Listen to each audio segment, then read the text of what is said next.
இரண்டாவதாக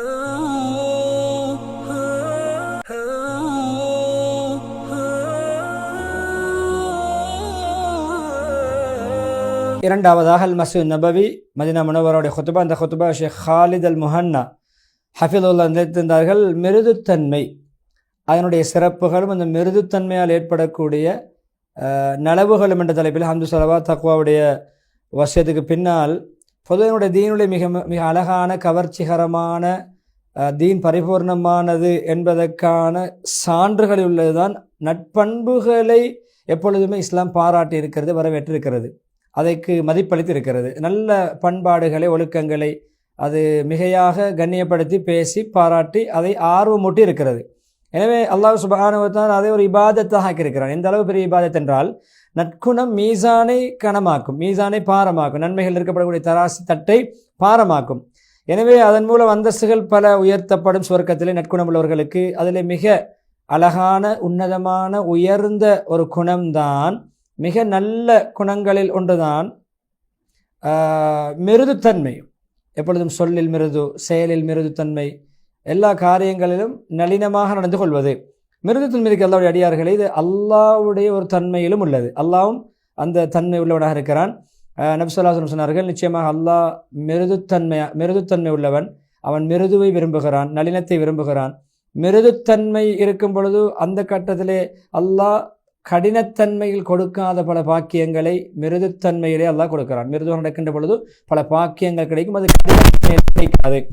இதே போன்று ஏனைய பண்பாடுகளிலே கொடுக்காத பாக்கியங்களை மிருதுத்தன்மையிலே அல்லாஹ் வழங்குகிறான் என்ற ஹதீஸ் சொல்லிவிட்டு, ஒரு மூமின் எப்பொழுதுமே மிருதுத்தன்மையுடன் இருப்பான். மிருதுத்தன்மை நடக்கின்ற பொழுது இறைவனுடைய தன்மைக்கு அவன் ஒப்பாகிறான். இறைவன் மிருதுவானவன், அல்லாஹ் மிருதுவான். அல்லாவுடைய மிருதுத்தன்மையுடைய அமைப்பு வித்தியாசம். என்னாலும் அந்த தன்மையிலே மனிதன் தன்னுடைய வரையறைக்குட்பட்ட மிருதுத்தன்மையில் ஈடுபடும் பொழுது இறைவனுடைய ஒரு தன்மை இவரிடம் அந்த மிருதுத்தன்மையிலே அதிலே உடன்படுகிறான். எனவே அல்லாஹ் சுப்ஹானஹு வ தஆலா அந்த மிருதுத்தன்மையின் மூலம் தன்னுடைய ரஹ்மத்துக்கு நெருக்கமாக இருக்கிறான். அல்லாஹ் தன்னுடைய பெயர்கள், திருநாமங்கள், அதேபோல் தன்மைகளை நேசிப்பது, அது அல்லாஹ் நேசிக்கிறான். தன்மை உள்ளவர்களையும் அல்லாஹ், அதில் உள்ள மனிதர்களும் இருக்கின்ற தன்மை உள்ளவர்களும் அல்லாஹ் நேசிக்கிறான். எனவே அல்லாஹ்வுடைய அல்லாஹ்விடம் இருக்கக்கூடிய உயர்ந்த சில தன்மைகள் மனிதர்களும் பிரதிபலிப்பதை அல்லாஹ் எப்பொழுதும் நேசிக்கிறான், அவருடைய வெளிப்பாடு வருவதை. எனவே அது அந்த மிருதுத்தன்மை தான் இஸ்லாத்திலே பண்பாடுகளிலே உன்னதமான ஒரு பண்பாக கணிக்கப்படுகிறது. முஸ்லிம்களே பொதுவாக மனித குலத்தின் தலைவர் முஹம்மது ஸல்லல்லாஹு அலைஹி வஸல்லம் அவர்கள் மிக உயர்ந்த, எப்பொழுதுமே ரிசாலத்தில் பரிபூர்ணத்தன்மை உள்ள, அமானிதத்தை நிறைவேற்றிய, எப்பொழுதுமே சமூகத்துக்கு நலவு நாடி நடந்த முஹம்மது ஸல்லல்லாஹு அலைஹி வஸல்லம் அவர்கள் இதனால்தான் இப்படியான உயர்ந்த பண்புள்ளவர்களாக இருந்தார்கள். நட்பண்புக்கு முக்கியத்துவம் கொடுத்து உயர்ந்த குணாதிசயங்கள் படைத்தவர்களாக இருந்தார்கள். அதனால்தான் இந்த தன்மை குறிப்பாக நபியவர்களுடைய வாழ்க்கை சரிதைகளிலே சொல்லப்பட்டிருக்கிறது. அதை அல்லாஹ் குர்ஆனிலே பாராட்டி பேச, மிருது தன்மையினூடாக நபியவர்கள் உயர்ந்தார்கள், அதை அல்லாஹ் பாராட்டி பேசியிருக்கிறான். சூரா ஆல் இம்ரான் 159 வசனம். உங்களுடைய அல்லாஹ்வின் கிருபையினால் நீங்கள் மிருதுவாக நடந்து கொள்கிறீர்கள், மிருதுவாக இருக்கிறீர்கள். நீங்கள் கடின சித்தமுள்ளவராக, கல் நெஞ்சமுள்ளவராக, கடினமான காரமான வார்த்தைகள் பேசக்கூடியவராக இருந்தால் மக்கள் எல்லாம் உங்களுடைய சூழலிலிருந்து, சகவாசத்திலிருந்து ஓடி நழுகி இருப்பார்கள், நழுவி சென்றிருப்பார்கள். எனவே நபி ஸல்லல்லாஹு அலைஹி வஸல்லம் அவர்கள் எப்பொழுதுமே திடகாத்திரமான உறுதிமிக்க செயற்பாட்டிலே மிருதுத்தன்மை உள்ளவர்களாக இருந்தார்கள். தன்னுடைய முடிவுகளை செயல்படுத்தும் விடயத்தில் நிதானமானவர்களாக இருந்தார்கள். எப்பொழுதுமே பலகீனம் அற்ற மிருதுத்தன்மை உள்ளவர்களாக இருந்தார்கள். மிருதுத்தன்மை ஆனால் திடகாத்திரமானவர்கள், உறுதிமிக்கவர்கள், நிதானமானவர்கள். தன்னுடைய முடிவுகளை, நடவடிக்கைகளை செய்கின்ற பொழுது உறுதியோடு செயல்படுவார்கள், நிதானமாக செயல்படுவார்கள். அதே போன்று நபி ஸல்லல்லாஹு அலைஹி வஸல்லம் மிருதுத்தன்மையிலே பலர் பயன்பெற்றார்கள். எப்படி நாங்கள் கனி வர்க்கங்களை, விருப்பமான கனிகளை நாம் பேசி சாப்பிடுவது போன்று அறிந்தவர் பாமரர், அதே போல் நபியவர்களுடன் பின்பற்றக்கூடியவர், மாற்றம் செய்யக்கூடியவர், எதிரி, நண்பர், எல்லோருமே நபியுடைய மிருதுத்தன்மையிலே பங்கெடுத்தார்கள். அந்த மிருதுத்தன்மை லாபத்தை அடைந்தார்கள். நபியுடைய மிருதுத்தன்மையுடைய, அந்த நுட்பத்தன்மையுடைய சிறியவர், பெரியவர், செல்வந்தர், ஏழை, கண்ணியமானவர், தரம், உலக அமைப்பில் அந்தஸ்து குறைந்தவர், பாலருந்தும் குழந்தை கூட நபியுடைய மிருதுத்தன்மையில் பயன்பெற்றது. நபி மிருதுத்தன்மையின் அந்த இனிமையை அதுவும் அனுபவித்திருக்கிறது. அது உண்மையிலே நிச்சயமாக நீங்கள் நற்குண சீடராக இருக்கிறீர்கள் என்ற அந்த சூரா கலமுடைய 4வது வசனம் அதைத்தான் நமக்கு பறைசாட்டுகிறது. ஒரு யூதர் நபி ஸல்லல்லாஹு அலைஹி வஸல்லம் அதாவது சலாம் சொல்வதற்கு பதிலாக லாமை விட்டு அஸ்ஸாம் அலைக்கன் யா முஹம்மது, அந்த முகமது உங்களுக்கு சாம், அல்லாஹ் பாதுகாக்க வேண்டும், அந்த கருத்து மௌத்து, நீங்கள் சாக வேண்டும், உங்களுக்கு சாவு உண்டாகட்டும் என்றார். நபி ஸல்லல்லாஹு அலைஹி வஸல்லம் அவர்கள் அலைக்கும் என்றால் உங்கள் மீதும் உண்டாகட்டும், வேற பதில் சொல்லவில்லை. நீங்கள் என்ன சொன்னீர்களோ அது உங்களுக்கும் கிடைக்கட்டும் பதிலாக. உம்முல் முஃமினீன் ஆயிஷா ரலியல்லாஹு அன்ஹா இதை உணர்ந்து கொண்டார்கள். இவர் சலாம் சொல்லவில்லை, அஸ்ஸாமு அலைக்கும் என்று சொன்னார்கள். உடனே அவர்கள் தன்னுடைய கணவருக்கு நபி அவர்களுக்கு அப்படி சொன்னதனால் அவர்கள் பதிலுக்கு பதில் உங்கள் மீது மரணம் சாபமும் உண்டாகட்டும் என்று திட்டினார்கள். அப்போ நபி ஸல்லல்லாஹு அலைஹி வஸல்லம் அவர்கள் ஆயிஷா கொஞ்சம் பொறுங்கள், நிச்சயமா அல்லாஹ் மிருதுவானவன், மிருதுத்தன்மையை விரும்புகிறான் என்று சொல்லி யூதர்களுக்கு அப்படி கடினமாக பேசுகின்ற பொழுது நபி அவர்கள் நெறிப்படுத்தினார்கள். புகார் ரஹிமத்துல்லாஹுடைய ரிவாயத். முஸ்லிம் ரஹிமத்துல்லாஹுடைய ரிவாயத்திலே நிச்சயமா அல்லாஹ் மிருதுத்தன்மையிலே மிருதுத்தன்மை அல்லாமல் கடினத்தன்மையில கொடுக்காத பல விடயங்களை, பாக்கியங்களை, பல பெருபேர்களை கொடுக்கிறான் என்ற ஹதீஸை சொல்கிறார்கள். எனவே அல்லாஹ் சுப்ஹானஹு வ தஆலா தன்னுடைய விடயங்களில் நுட்பமானவன், மிருதுவானவன், வானங்கள் பூமியை 6 நாட்களில் படைத்தான். ஒரு வினாடியில் படைக்க முடியுமாக இருந்தும் 6 நாட்களில் நிதானமாக நேரம் எடுத்து அல்லாஹ் படைத்தான். 7ஆம் நாள் இல்லை, முடியும், ஆனால் அல்லாஹ் அதிலே நிதான போக்கை கையாண்டான். எனவே அது சமூகத்துக்கு, தன்னுடைய அடியார்களுக்கு நிதானத்தன்மையும் சகிப்புத்தன்மையையும் கற்றுக் கொடுப்பதற்காக வேண்டி நபி ஸல்லல்லாஹு அலைஹி வஸல்லம் அவருடைய மோமின்களோடு இருந்த மிருதுத்தன்மை, அதே போன்றும் நளினமான குணம், இப்படியான குழந்தைகள், இப்படியான பல சான்றுகள் வரலாற்றிலே பதியப்பட்டிருக்கின்றன. அதில் ஒன்றுதான் உம்மு கைஸ் பின்த் மெஹ்சன் ரலியல்லாஹு அன்ஹா சொல்கிறார்கள், நான் என்னுடைய ஒரு சின்ன குழந்தையோடு நபி ஸல்லல்லாஹு அலைஹி வஸல்லம் அவர்களிடம் எடுத்து சென்றேன். அது சாப்பிடக்கூடிய குழந்தை அல்ல, பால் குடிக்கின்ற குழந்தை. நபி அவர்கள் தூக்கி அந்த குழந்தை தன்னுடைய மடியிலே அமர வைத்தார்கள். அந்த குழந்தை நபியுடைய மடியிலே ஆடையிலே சிறுநீர் கழித்து விட்டது. நபி ஸல்லல்லாஹு அலைஹி வஸல்லம் அவர்கள் கோபப்படாமல், கடிந்து கொள்ளாமல் தண்ணீர் கோப்பையை கொண்டு வர சொல்லி அதை அதிலே தெளித்து, அதை கழுகி, அந்த தெளித்து சுத்தப்படுத்தினார்கள். தேய்த்து கழுகி புளியவில்லை. ஏன், சின்ன குழந்தை, பால் மாத்திரம் அருந்தக்கூடிய குழந்தை. அந்த குழந்தையுடைய சிறுநீரை அப்படி தண்ணீரை தெளித்து சுத்தம் செய்தார்கள். இந்த இதில் நபியோட மிருதுத்தன்மை வெளிப்படுகிறது, நுட்பத்தன்மை வெளிப்படுது, நளினத்தன்மை. எப்படி நபியவர்கள் எந்த அளவு கொஞ்சம் ஆத்திரப்பட வேண்டிய, கவலைப்பட வேண்டிய கோபப்பட வேண்டிய விடயம் கட்டமாக இருந்தும் கூட மிருதுத்தன்மை நபியவர்கள் அந்த பால் குடிக்கும் குழந்தையுடைய தாயின் மனது நோகாமல் நபியவர் நடந்து கொண்டார்கள். அந்த பிள்ளையை மடியிலே அமர வைத்து அப்படியே கோபத்தை வெளிப்படுத்தாமல், முகம் சுளிக்காமல் அந்த அசுத்தத்தை சுத்தம் செய்கின்ற முறையை காட்டிக் கொடுக்கிறார்கள். எனவே இது அந்த தண்ணீரை ஊற்றி சுத்தம் செய்து அந்த விடயங்களை கற்றுக் கொடுத்தார்கள் என்றால் மிருதுத்தன்மையுடைய வெளிப்பாடு. ஜாபிர் இப்னு சம்ரா ரலியல்லாஹு அறிவிக்கக்கூடிய ஒரு சம்பவம், நான் நபி ஸல்லல்லாஹு அலைஹி வஸல்லம் அவர்களோடு தொழுதேன். பின்பு நபி அவர்கள் தொழுதுவிட்டு வெளியே செல்கின்ற பொழுது சின்ன பிள்ளைகள் நபி அவர்களை வரவேற்றார்கள், முன்னால் சின்ன குழந்தைகள். அப்பொழுது நபி ஸல்லல்லாஹு ஒவ்வொருடைய 2 கன்னங்களையும் தடவினார்கள். இறக்கமா சின்ன குழந்தைகளுடைய கன்னங்களை அப்படியே தடவி விட்டார்கள். என்னுடைய கன்னத்தையும் நபியவர், நானும் சிறுவனாக இருந்தேன், தடவினார்கள். நபி ஸல்லல்லாஹு அலைஹி வஸல்லம் மிருதுத்தன்மையை நான் பெற்றுக்கொண்டேன். நபியோருடைய கரம் எவ்வளவு மிருதுவானது என்பதை, நபியோடைய நறுமணத்தை நான் உணர்ந்தேன் என்று சொல்கிறார். மிருதுத்தன்மை, நறுமணத்தை உணர்ந்தேன். எந்த அளவுன்னு சொன்னால், ஒரு அத்தர் வியாபாரியுடைய வாசனை திரவியங்கள் விற்கின்ற வியாபாரியுடைய அந்த வாசனை திரவியத்தின் பையிலிருந்து நபியவர்கள் கையை போட்டெடுத்தது போன்று நறுமணம் உள்ளதாக இருந்ததுன்னு சொல்கிறார்கள். எனவே பொதுவாக தனக்கோ தன்னுடைய சமூகத்துக்கோ நலவு நாடக்கூடிய ஒரு உபகாரம் செய்ய விரும்புபவர் எப்பொழுதும் மிருதுத்தன்மையை கையாள வேண்டும், எப்பொழுதும் மிருதுத்தன்மை, நளினத்தன்மை நடக்க வேண்டும். ஒரு தாயா, அல்லாஹ் இப்படி தாயாக இருக்கலாம், ஒரு ஆசானாக இருக்கலாம், நன்மை ஏவக்கூடியவராக, தீமையை தடுக்கக்கூடியவராக, யாராக இருந்தாலும் மிருதுத்தன்மையும் நுட்பத்தன்மையும் அவசியம். அது முன்னிலே மக்கள் எப்பொழுதுமே அதன் பக்கம் கட்டாய தேவையுள்ள இருக்கிறார்கள். அதுக்கு முன்மாதிரி நபி ஸல்லல்லாஹு அலைஹி வஸல்லம் வாழ்க்கையிலே நமக்கு இருக்கிறது. அபூ ரிஃபா அல்-அதவி ரலியல்லாஹு அன்ஹு சொல்கிறார்கள், நான் ரசூல் ஸல்லல்லாஹு அலைஹி வஸல்லம் அவர்களிடம் வந்தேன். அவர்கள் ஹுத்பா செய்து கொண்டிருக்கிறார்கள், பிரசங்கம் செய்து கொண்டிருக்கிறார்கள். சொன்னேன், யா ரசூலல்லாஹ், ஒரு பிரயாணம் செய்து வந்த பிற ஊரை சேர்ந்த ஒரு மனிதர் உங்களோட தீனுடைய விடயங்களை கேட்க வந்திருக்கிறார். தான் வந்திருக்கேன். வந்த சஹாபியை சொல்கிறார்கள், நான் அபூ ரிஃபா ஒரு பிரயாணம் செய்து மார்க்க விடயங்களை உங்களோட கற்க வந்திருக்கிறேன். அவருடைய தீனுடைய அடிப்படை அம்சங்கள் அவருக்கு தெரியாது, எனவே கற்க வந்திருக்கிறேன் என்று சொன்ன பொழுது நபி ஸல்லல்லாஹு அலைஹி வஸல்லம் அவர்கள் அவரை முன்னோக்கி ஹுத்பாவை இடையிலே நிறுத்திவிட்டு இவர் என் பக்கம் வந்து அப்படியே ஒரு கதிரை கொண்டு வரப்பட்டது. அந்த கதிரையுடைய கால் இரும்பால் இருந்த இரும்பு கதிரை, கால் இரும்பால் செய்யப்பட்ட கதிரையை கொண்டு வந்து அதிலே நபி அவர்கள் கதிரையிலே உட்கார்ந்து எனக்கு அல்லாஹ் அவர்களுக்கு கற்றுக் கொடுத்த ஞானங்களை கற்றுத்தந்தார்கள். பின்பு எனக்கு என்னுடைய கேள்விகளுக்கு பதிலளித்து விட்டு ஹுத்பாவை தொடர்ந்தார்கள். அந்த அளவுக்கு நபி அவர்கள் நளினமாக நடந்து கொண்டார்கள் என்ற சம்பவத்தில். இமாம் சுஃபியான் இப்னு சயீத் அஸ்-ஸௌரி, சுஃபியான் ஸௌரி ரஹிமஹுல்லாஹ் சொல்றார்கள், பொதுவாக நன்மை ஏவக்கூடியவர் தீமையை விட்டு தடுக்கக்கூடியவருக்கு அவர் உண்மையிலே தான் எதை ஏவுகின்ற விடயத்திலே அறிவாளியாக அதை பற்றி ஞானமுள்ளவராக இருக்க வேண்டும். தான் எதை விட்டும் தடுக்கிறேனோ அதை பற்றி அறிவுள்ளவராக இருக்க வேண்டும்.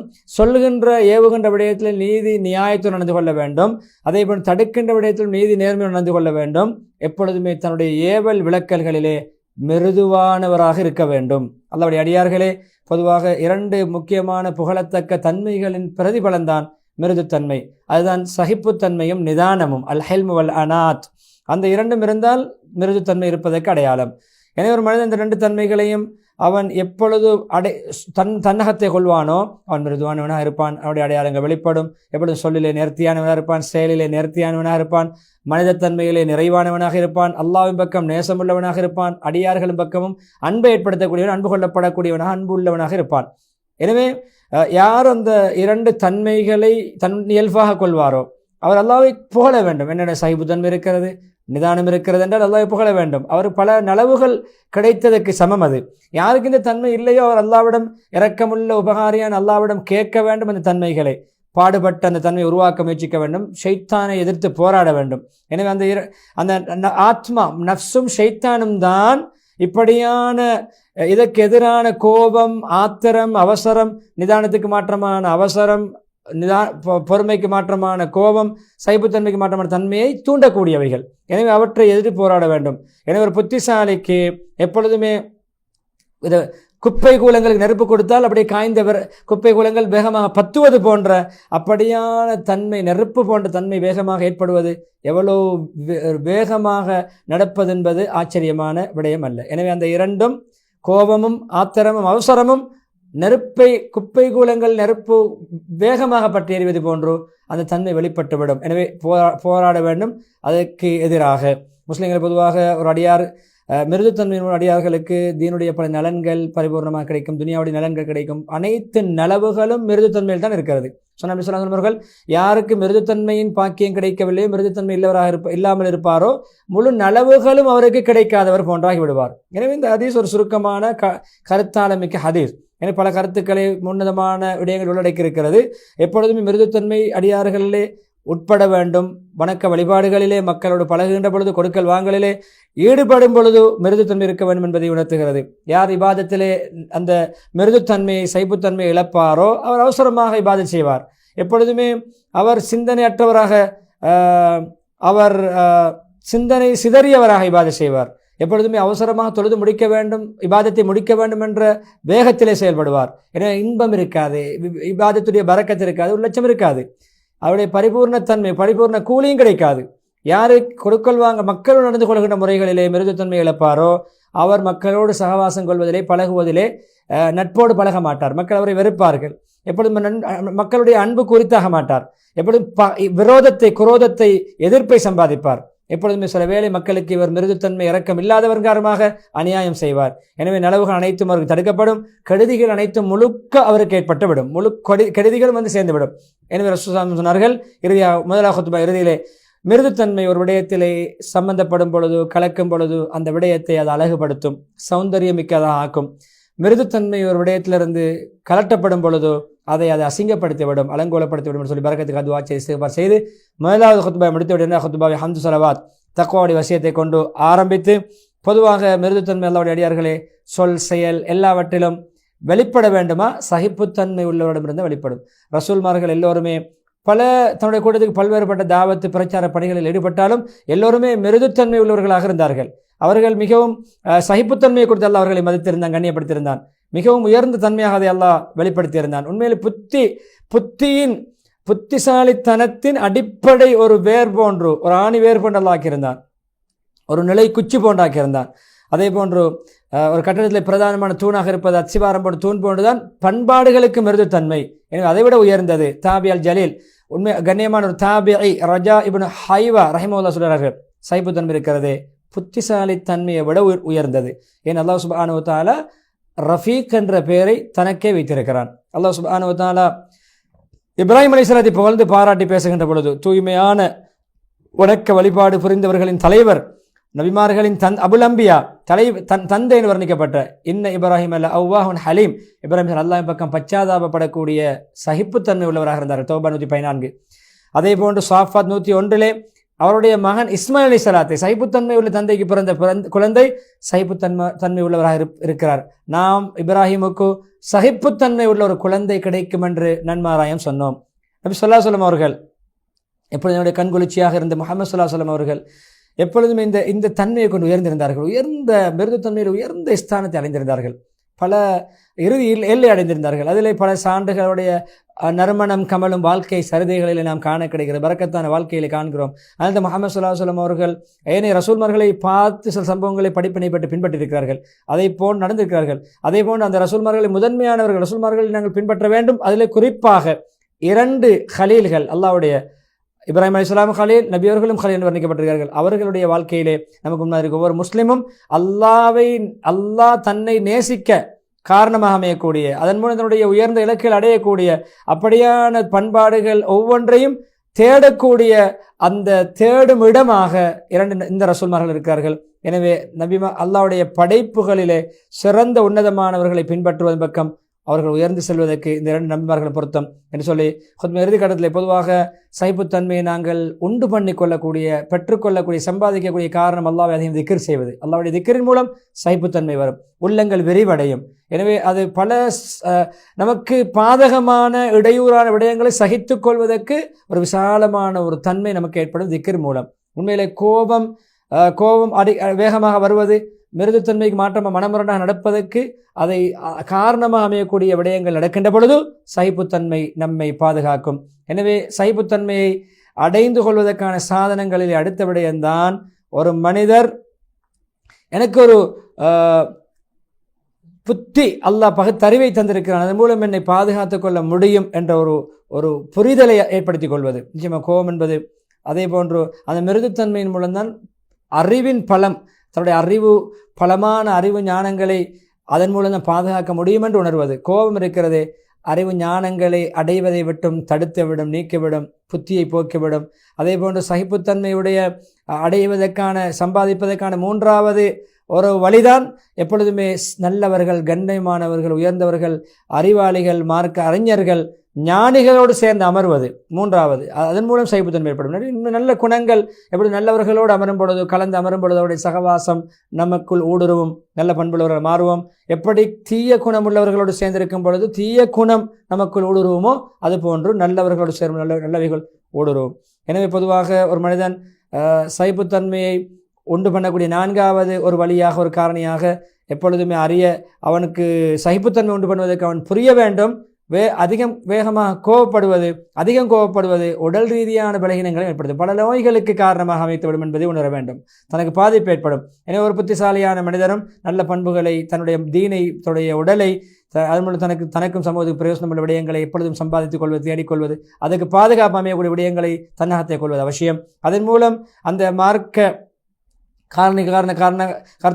காரணிகளை வைத்து அதற்கு உதவிப்பட்டுக் கொள்ள வேண்டும். அதனால்தான் எப்பொழுதுமே அதற்காகத்தான் இப்படியான ஒரு துஆவை நபிகள் கற்று தந்திருக்கிறார்கள். எனவே ஒரு அடியானுக்கு ஒரு நல்ல நிலைமைக்கு மாறுவதற்கு, நல்லவராக சீராகுவதற்கு அவர் எப்பொழுதுமே நபியோட இந்த துஆவை ஓதுவது சாலச் சிறந்தது. அல்லாஹ் ஹதினி லி அஹ்ஸனில் அக்லாக், யா அல்லாஹ் எனக்கு நற்குணங்களின் பக்கம் வழிகாட்டுவாயாக, என்னை வழிநடத்துவாயாக. லா யஹ்தி லி அஹ்ஸன் இல்லா, நல்ல குணங்களின் பக்கம் உன்னை தவிர வேறு யாரும் வழிகாட்ட முடியாது, என்னை நெறிப்படுத்த முடியாது. வசரிஃபானி செய்யாக, தீய குணங்களை விட்டு என்னை நீ திசை திருப்புவாயாக, பாதுகாப்பாயாக. தீய குணங்களை விட்டு முன்னை தவிர வேறு யாரும் தடுக்க முடியாது, பாதுகாக்க முடியாது என்ற துவாவை அதிகமாக இறுதி கட்டத்திலே முஸ்லிம்களே பொதுவாக நீங்கள் இன்றைய நாளில் மிக சிறந்த அமலாக மிகவும் அதிகம் ஈடுபட வேண்டியது ஸலவாத்தாகும் என்று சொல்லி ஸலவாத்துடைய சிறப்பை சொல்லி இன்னி துவா பிரார்த்தனையோடு ஹத்தீப் காலித் முஹன் ஹாஃபிலஹுல்லாஹ் அவர்கள் தன்னுடைய ஹுத்பாவுக்கு முற்றுப்புள்ளி வைக்கிறார்கள். விளம்பர இடைவெளி தொடர்ந்து மஸ்ஜிதுல் அக்ஸாவுடைய ஹுத்பாவின் ஒளிபரப்பை இன்ஷா அல்லாஹ் நாம் பார்க்கலாம்.